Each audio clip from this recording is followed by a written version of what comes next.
बिना रसोई के पकवान बनाने वाली बहुएं।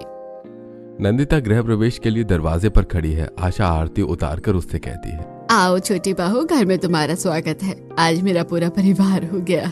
मेरे घर में 3 बहुएं आ गई और छोटी बहू तू तो सबसे लाडली है। आज मेरे घर एक और लक्ष्मी आ गई। ये सुनकर नंदिता बहुत खुश हो जाती है। वो गृह प्रवेश करती है। उसकी सास उसे सभी से मिलवाती है। बहू, इनसे मिलो। ये तुम्हारे ससुर हैं, ये विकास और कुसुम।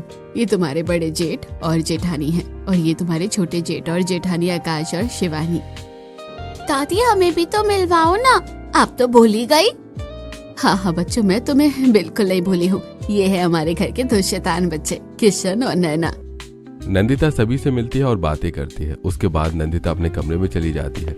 शिवानी कुसुम से कहती है, कुसुम भाभी, सासू माँ कितनी प्यार से बात कर रही है ना छोटी बहू से।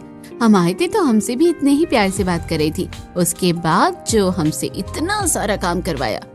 हाँ शिवानी, छोटी देवरानी को अभी तो खुश होने दो।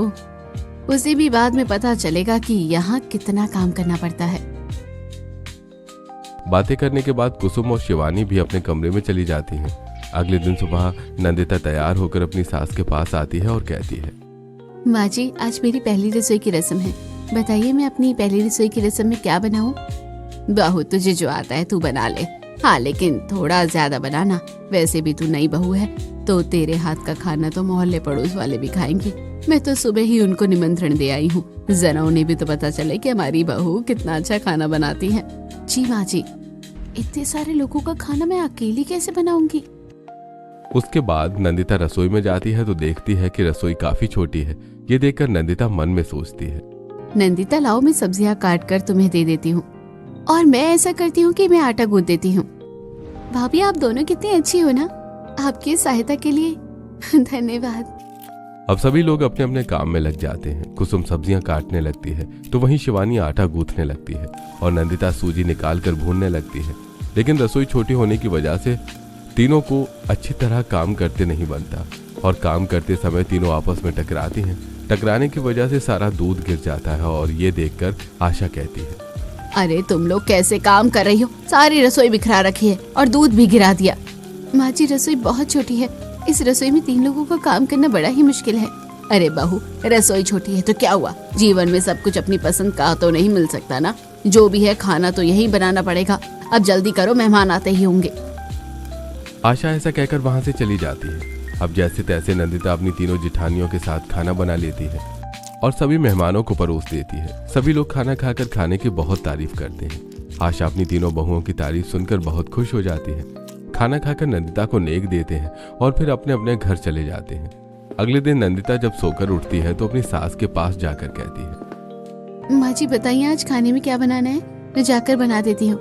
बहू, आज तेरे ससुर जी का मटर पनीर और कुलचे खाने का मन है, तू वही बनाना। और हाँ, मीठे में खीर बनाना और आलू की सूखी सब्जी भी बनाना, क्योंकि विकास और आकाश के टिफिन के लिए आलू की सूखी सब्जी अच्छी रहती है।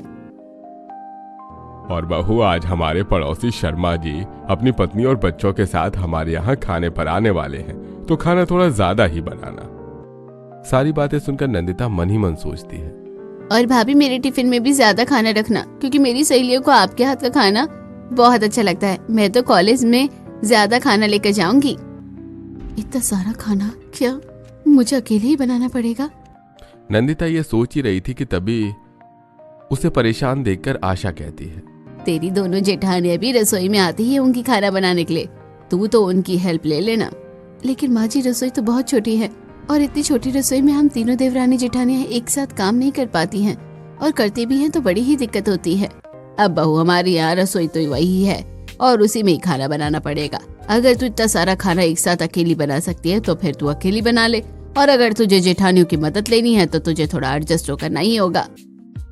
आशा की बात सुनकर नंदिता चुपचाप रसोई में चली जाती है और काम करने लगती है। तभी उसकी जेठानियां वहां आ जाती हैं और उसकी मदद करवाने लगती हैं।